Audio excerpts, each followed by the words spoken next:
आज हम पढ़ेंगे पाठ 10 स्वामी विवेकानंद। स्वामी विवेकानंद जी की जीवन शैली के बारे में आज हम इस पाठ में पढ़ेंगे। भारत के नव जागरण की शब्द ध्वनि करने वाले महापुरुषों में स्वामी विवेकानंद का स्थान अद्वितीय है। इनकी जीवनी के माध्यम से सद्गुणों के विकास तथा मानव सेवा को ईश भक्ति का सबसे बड़ा साधन मानने की प्रेरणा दी गई है। बच्चों को सदा दीन दुखियों तथा आपदाग्रस्त लोगों की सहायता के लिए तत्पर रहने के लिए प्रेरित किया गया है। तो इस पाठ में बच्चों को सदा दीन दुखियों या फिर जिन लोगों को जो कोई समस्या है उनकी सहायता करने के लिए प्रेरित किया गया है। भारत के नव जागरण की शंख ध्वनि करने वाले महापुरुषों में स्वामी विवेकानंद का स्थान अद्वितीय है। उनका दिव्य संदेश वस्तुतः भारत के लिए ही नहीं अपितु संपूर्ण विश्व के लिए भी आध्यात्मिक उत्थान का उद्घोष था। स्वामी विवेकानंद जी का जन्म सन 1863 में हुआ। बचपन का उनका नाम नरेंद्र नाथ था। वे प्रारंभ से ही होनहार दिखाई देते थे। उन्होंने अंग्रेजी स्कूलों में शिक्षा पाई और सन 1884 में बीए की डिग्री प्राप्त की। तो क्या था कि ये बहुत ही होनहार थे बचपन से ही, और इन्होंने अंग्रेजी स्कूलों में शिक्षा प्राप्त की और सन 1984 में इन्होंने बीए की डिग्री प्राप्त की थी।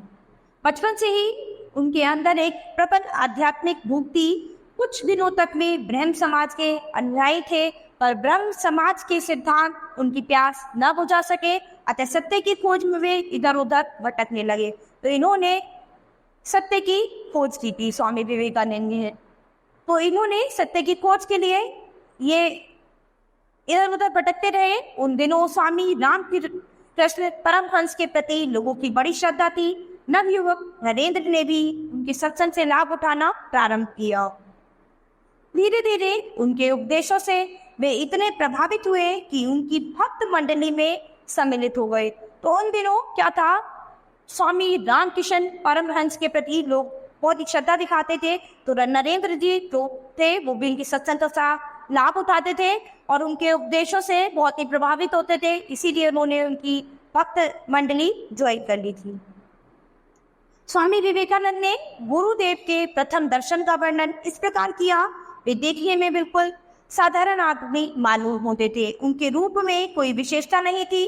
बोली बहुत सरल और सीधी थी।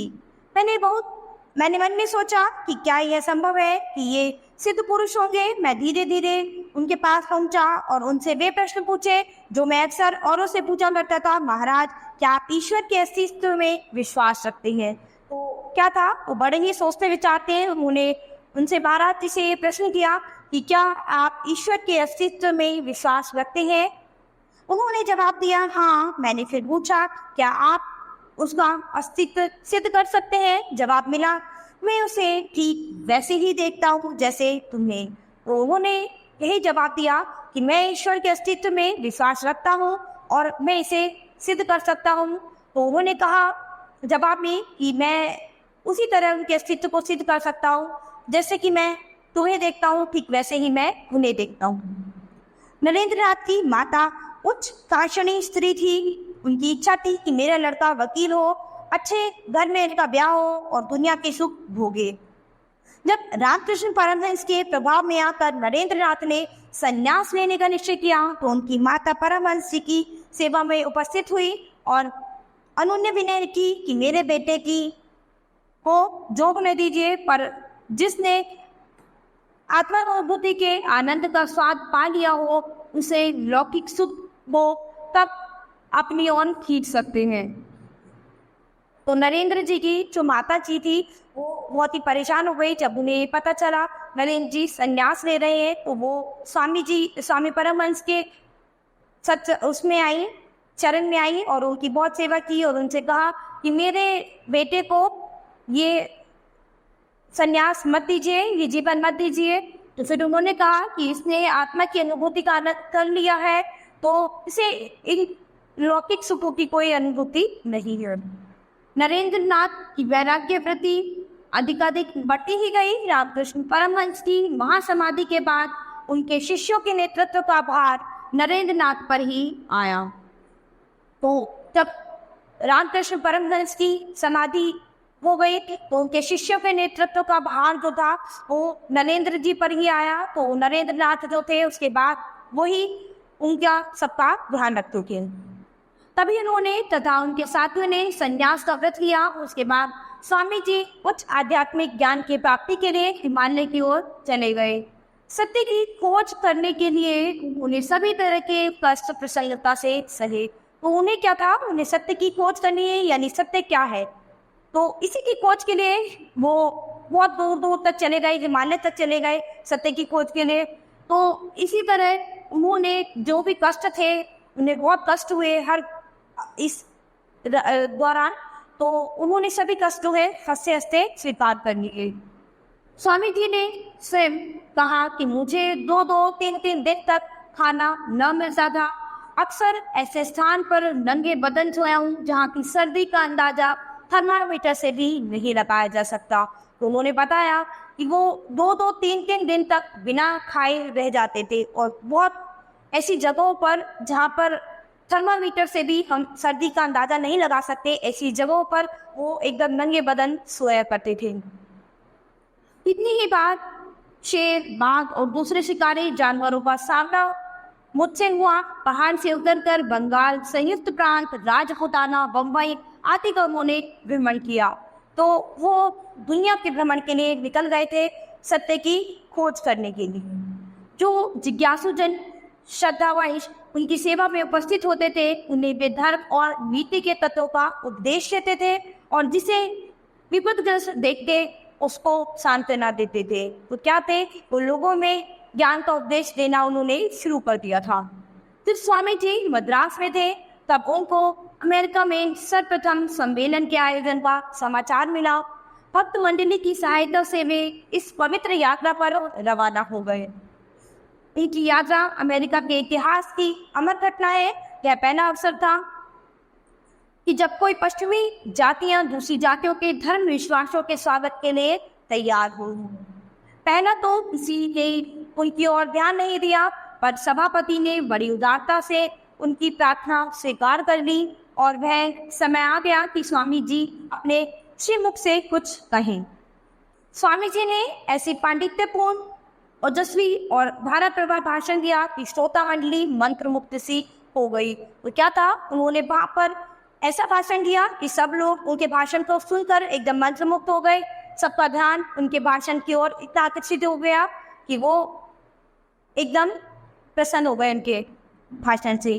कर्म को केवल कर्तव्य समझ कर करना, उसमें फल या सुख दुख की भावना न रखना, ऐसी बात थी जिसमें पश्चिम वाले अब तक सर्वथा अपरिचित थे।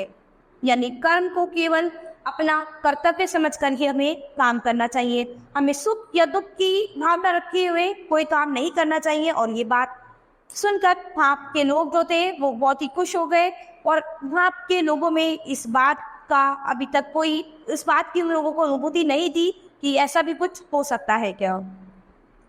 स्वामी जी के ओजस्वी भाषणों और सच्चाई से परे उपदेशों से लोग इतने प्रभावित हुए कि अमेरिका के अखबार बड़ी श्रद्धा और सम्मान के शब्दों में स्वामी जी की बड़ाई छापने लगे। तो उनके उपदेश सुनकर वहाँ के लोग इतने प्रभावित हुए कि अमेरिका के अखबारों में उनकी बड़ी श्रद्धा के साथ वहाँ लोग फोटो छापने लगे। अमेरिका में स्वामी जी के भक्तों की संख्या दिनों दिन बढ़ने लगी। चारों ओर से जिज्ञासु जन उनके पास पहुँचते और अपने अपने नगर में पधारने का अनुरोध करते। स्वामी जी को अक्सर दिन दिन भर व्यस्त रहना पड़ता। बड़े बड़े प्रोफेसरों और विद्वानों ने उनका शिष्यत्व ग्रहण किया। स्वामी जी अमेरिका में करीब 3 साल रहे और वेदांत पर प्रचार करते रहे। इसके बाद उन्होंने इंग्लैंड की यात्रा की। उनकी ख्याति वहाँ पहले ही पहुँच चुकी थी। इनका नाम इतना हो गया था कि पहले ही वहाँ के लोग उनके बारे में बहुत कुछ जान गए थे। अंग्रेज इस समय भारत के शासक थे। उन्हें अपनी ओर आकृष्ट करने में स्वामी जी को प्रारंभ में कुछ कठिनाई हुई और अंत में इन सब बाधाओं पर विजय पाई। 16 सितंबर 1896 को स्वामी जी लगभग 4 वर्ष के प्रवास के बाद स्वदेश के लिए रवाना हुए। भारत के छोटे बड़े सब मनुष्य उनके यश को सुनकर उनके दर्शन के लिए उत्कंठित हो रहे थे। उनके दर्शन के लिए लाखों की भीड़ जमा हो जाती थी और लोग उनकी एक झलक पाने के लिए मंजिलें तय करके आते थे। तो लोग उनसे मिलने के लिए, उनके भाषण को सुनने के लिए तरस जाते थे और उनके भाषण को सुनने के लिए लोग मीलों दूर तक पैदल चल के आ जाया करते थे। स्वामी जी का रूप बड़ा सुंदर और भव्य था। उनका शरीर सबल और सुदृढ़ था, दृष्टि में बिजली का सा असर था और मुखमंडल पर आत्म तेज का आलिंग। कठोर बात शायद उनकी जुबान से कभी नहीं निकलती। विश्वविख्यात और विश्व वंदे होते हुए भी उनका स्वभाव अति सरल और व्यवहार अति विनम्र था। वो एकदम सरल और विनम्र व्यक्ति थे। उनकी पांडित्य अगाध था। वे अंग्रेजी के पूर्ण पंडित और अपने समय के सर्वश्रेष्ठ वक्ता थे। संस्कृत साहित्य और दर्शन के विद्वान थे और जर्मन, हिब्रू, ग्रीक, फ्रेंच आदि विभिन्न भाषाओं पर उनका अधिकार था, यानी उन्हें बहुत सारी भाषाओं का ज्ञान था। वे केवल 4 घंटे सोते थे। प्रातः 4 बजे उठकर वे जप ध्यान में लग जाते थे। प्राकृतिक दृश्यों के वे बड़े प्रेमी थे। उनकी वाणी में ऐसा प्रभाव था कि उनके भाषण श्रोताओं के हृदय पर पत्थर की लकीर बन जाते थे। तो यानी जो कुछ भी वो अपने मुख से बोलते थे, तो जो लोग उनको सुनते थे वो उनके हृदय में उनकी बातें छप जाती थी। वो इतने अच्छे उपदेश देते थे कि लोग उनके उपदेशों को सुनकर अपनी चिंताओं से मुक्त हो जाते थे और एकदम भाव विभोर हो जाते थे।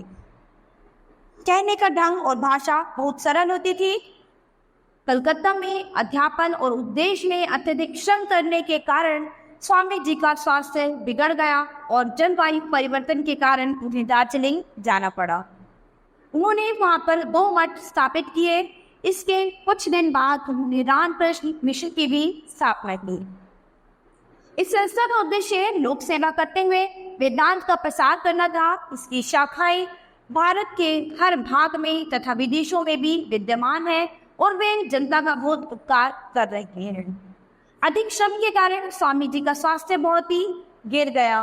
इन दिनों आप अक्सर समाधि की अवस्था में रहा करते थे और अपने भक्तों से कहा करते थे कि अब मेरे महाप्रयाण का समय बहुत ही समीप आ गया है। तो अभी क्या था, उन्हें पता चल गया था कि अब उनके महाप्रयाण का समय बहुत नजदीक आ गया है। 4 जुलाई 1902 को एक आप समाधिस्थ हो गए। सवेरे 2 घंटे तक वेदोपदेश करते रहे। इसके बाद आप टहलने निकले, शाम को लौटे। वो थोड़ी देर माला जपने के बाद फिर समाधिस्थ हो गए और उस समाधि को की अवस्था में ही पंच भौतिक शरीर को त्याग कर परम धाम को सिधार गए। स्वामी जी की आज हमारे बीच में नहीं है, पर आध्यात्मिक ज्योति की जो मशाल भी जलाकर गए हैं वह सदा के लिए संसार को अलौकिक करती रहेगी।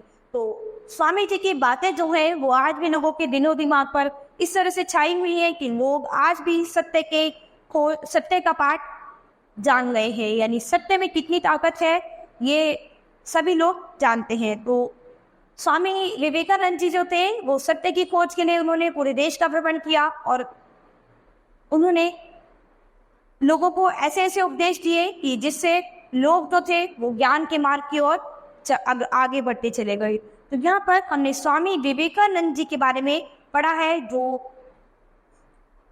पंडित स्वामी रामकृष्ण परमहंस के उसमें थे, शिष्य थे और उन्हीं के इसमें सत्संग में ही बैठा करते थे और वहीं पर उनके आश्रम में वो रहा करते थे।